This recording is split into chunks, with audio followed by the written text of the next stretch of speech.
नमस्कार, मैं हूं आपके साथ मयंक। आज 16 तारीख है। मैंने अपने सुबह के वीडियो में ही आपको बताया था कि ये डील पटरी से उतरनी शुरू हो गई है। जिस डील की बात हो रही है ये ऑलरेडी कोलैप्स होने शुरू हो गई है और दोनों ही के बीच में अच्छा खासा मतभेद देखने को मिल रहा है, अमेरिका और ईरान के बीच में। लेकिन इस बीच कुछ खबरें ऐसी हैं जो बेहद चौंकाने वाली हैं।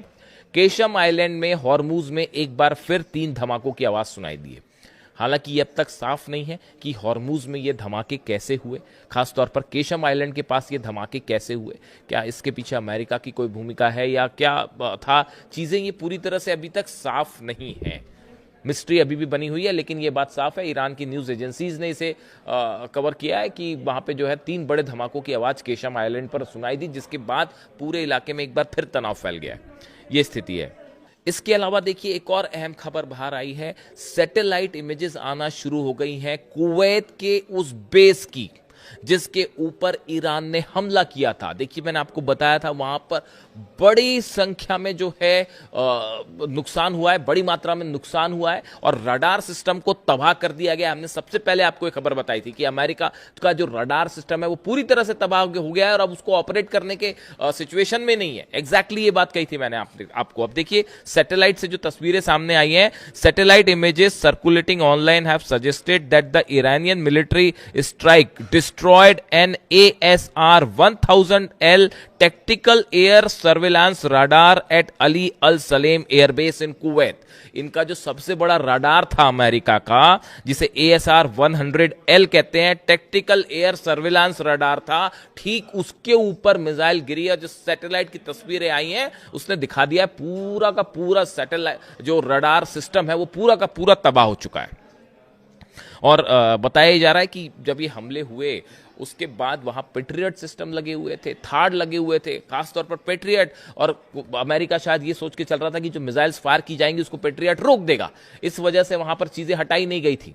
जैसे जिस तरह से जॉर्डन में हुआ, उसकी तस्वीरें भी धीरे धीरे आने लगी हैं। एग्जैक्ट नंबर्स आएंगे सामने कि कितने F-16 F-35 तबाह हुए। अब ये कुवैत की लेकिन तस्वीरें सामने आ गई हैं कि 9 जून 11 जून के बीच में जो हमले हुए थे उसमें किस तरह से जो है भारी नुकसान हुआ कुवैत में अमेरिका के बेसिस को।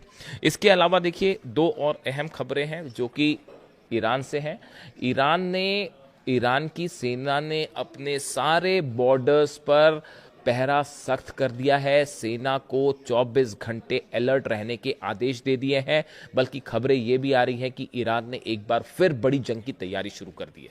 देखिए, एक तरफ तो डील की बात हो रही है, MOU साइन करने की बातें हो रही है, इलेक्ट्रॉनिकली उसको साइन भी हो गया, इस तरह की बातें आ रही हैं। फिजिकली जो है फ्राइडे को साइन होना है, लेकिन उसके पहले 3-4 मुद्दों को लेकर बड़ा बड़ा मतभेद दिखाई देने लग गया है डोनाल्ड ट्रंप और ईरान के बीच में। इसको लेकर अगले वीडियो में एक बड़ा खुलासा करूंगा मैं। लेकिन अभी जो हालात ये हैं, इसके मुताबिक ईरान ने एक बार फिर जंग की तैयारी शुरू कर दी है और ये कहा गया है ईरान की सेना को कि किसी भी तरह के हमले का जवाब देने के लिए तैयार रहिए। यानी हालात ये हैं कि कहां तो डील वाली बात है, MOU की बात है, लेकिन इसी बीच में हालात ऐसे भी हो सकते हैं कि फ्राइडे को जो है MOU साइन होने की बजाय जो है वो जंग की शुरुआत हो जाए फिर से। इजराइल ने साफ कर दिया है, नेतन्याहू की तरफ से खुद ये कहा गया है कि ये जंग अभी खत्म नहीं हुई है।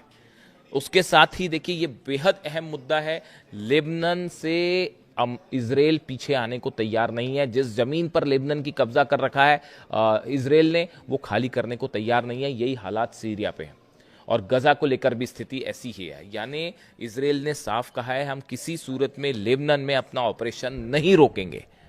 और इसके लिए अगर ये डील हो जाती है तो ये इजराइल के लिए बहुत बड़ा झटका माना जाएगा और इसी तरह के रिएक्शन इजराइल से आने शुरू हो गए। यानी हालात ये हैं कि इजराइल में बहुत असंतोष है इस डील को लेकर और एक प्रकार से ये इसको इजराइल की हार की तरफ से देखा जा रहा है, इस MOU को जो साइन होने की बात हो रही है अमेरिका से। इसीलिए बताया जा रहा है इजराइल में लगातार बैठकों का दौर जारी है, मोसाद इन्वॉल्व है, सिक्योरिटी एजेंसीज इन्वॉल्व हैं, उसमें जो है नेतन्याहू शामिल हैं। और हो सकता है कि जल्दी ये G7 की बैठक खत्म होने के बाद आपको एक बार फिर बड़ा एक्शन देखने को मिल जाए ईरान और इजराइल के बीच। यानी अब मामला जो है वो अमेरिका से हट के ईरान और इजराइल के बीच 1-to-1 होने की संभावना जताई जा रही है, आशंकाएं जताई जा रही है कि अगर लेबनान में ऑपरेशन जारी रहता है इजराइल का, यानी ईरान की तरफ से हमला तय है। देखिए, पिछली बार जब बेरूत पर हमला किया था इजराइल ने, उस समय ईरान की तरफ से रिटेलिएशन होना तय था। ईरान ने रात के समय मिसाइल्स तान दी थी, बस बटन दबाने की देर थी।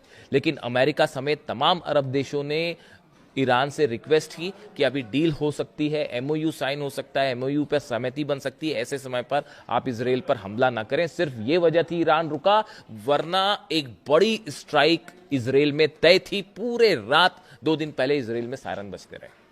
यह हकीकत जो है वो सब जानते हैं।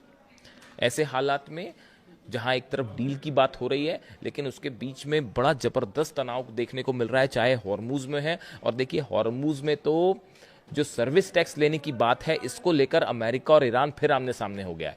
ईरान की तरफ से ये कहा गया है कि हॉर्मुज जैसे ही खुलेगा तो यहां पर एक सर्विस टैक्स लिया जाएगा। ये वहां से गुजरने की जहाजों को गुजरने के लिए किसी तरह का टैक्स नहीं होगा। ईरान का कहना है कि जो ये टैक्स वाली बात है, ये टैक्स जो है एनवायरमेंटल प्रोटेक्शन के लिए होगा, नेविगेशन किसी तरह से, मतलब वहां पर जहाजों को गुजरने के लिए परमिशन के लिए टैक्स नहीं लिया जाएगा। ईरान का कहना है एनवायरमेंटल प्रोटेक्शन के लिए, इंश्योरेंस सर्विस के लिए इस तरह का जो है एक टैक्स वहां पर दिया जाएगा। इसको लेकर ईरान और अमेरिका के दोनों के दावे अलग अलग। अमेरिका ये कह रहा है कि वहां किसी तरह का कोई जो है टैक्स जो है ईरान की तरफ से नहीं दिया जाएगा, लेकिन ईरान ने बात साफ की कि वहां एक सर्विस टैक्स होगा, जो जहाज गुजरेंगे उनके इंश्योरेंस के लिए, एनवायरमेंटल इश्यूज के चलते वहां पे जो है टैक्स लिया जाएगा। यानी इस मुद्दे पर भी दोनों देशों के बीच साफ मतभेद है। तो फ्रांस की भी एंट्री हुई है, फ्रांस ने भी कहा है कि हम किसी तरह का टैक्स मंजूर नहीं होगा। यानी कुल मिला के इस डील में कुछ भी साफ नहीं है, ए से जेड तक कुछ भी साफ नहीं है। और अगले 2 दिन, देखिए फ्राइडे करीब आने वाला है, और अगले 2 दिन में, बल्कि 24 घंटे में ही आप देखिए, कल तक शायद ये बात साफ हो जाएगी कि ये डील साइन आगे हो पाएगी या नहीं हो पाएगी। इस बीच में ईरान में जबरदस्त असंतोष देखने को मिल रहा है। वहां के लोग इस बात से कतई जो है वो सहमत नहीं है कि ये डील साइन की जाए, किसी भी तरह की डील साइन हो। तो ये गुस्सा तो ईरान में देखने को मिल रहा है। खैर, हमने शुरुआत की थी आज फुटबॉल से। फुटबॉल में जिस तरह से ईरान के खिलाड़ियों ने हौसला दिखाया वो काबिले तारीफ है। इसीलिए कहा जा रहा है कि पहले जंग और अब फीफा वर्ल्ड कप, दोनों में दिखाई दे रहा है ईरान का जलवा। और इसी के साथ ही एक अहम खबर जो लॉस एंजलिस के बेस से ही आई कि अमेरिकी वायुसेना का B-2 बॉम्बर जो ईरान में हमले कर रहा था, उसी तरह का एक B-2 बॉम्बर जो है वो क्रैश हो गया, जिसमें 8 लोगों की मौत हो गई है। ये कैलिफोर्निया स्थित एडवर्ड्स एयरफोर्स बेस पर हुआ। अमेरिकी सेना का बड़ा ऑपरेशन सेंटर माना जाता है ये। लॉस एंजलिस से 95 किलोमीटर उत्तर में स्थित है। यहाँ पर एक B-52 बॉम्बर्स ने टेक ऑफ किया, और टेक ऑफ करने की कुछ ही देर बाद ये क्रैश हो गया। इसकी तस्वीरें जो है सोशल मीडिया पर सब तरफ छाई हुई है। देखिए, अब ये B-2 बॉम्बर जो है ये अचानक क्रैश हो जाना अपने आप में बड़े सवाल खड़े कर रहा है। हालांकि क्रैश तो बहुत कुछ हुआ, 42 प्लेन भी गिर गए, F-35 भी गिर गया, F-16 भी गिर गया, उसको भी नहीं बचा पाए। पैट्रियट मिसाइल्स धरी की धरी रह गई। लेकिन ये B-52 बॉम्बर जिस तरह से क्रैश हुआ है, ये टेक्नोलॉजी पर सवाल उठाता है। तो अब इसको लेकर भी जो है इन्वेस्टिगेशन चल रहा है कि आखिर ये कैसे गिर गया।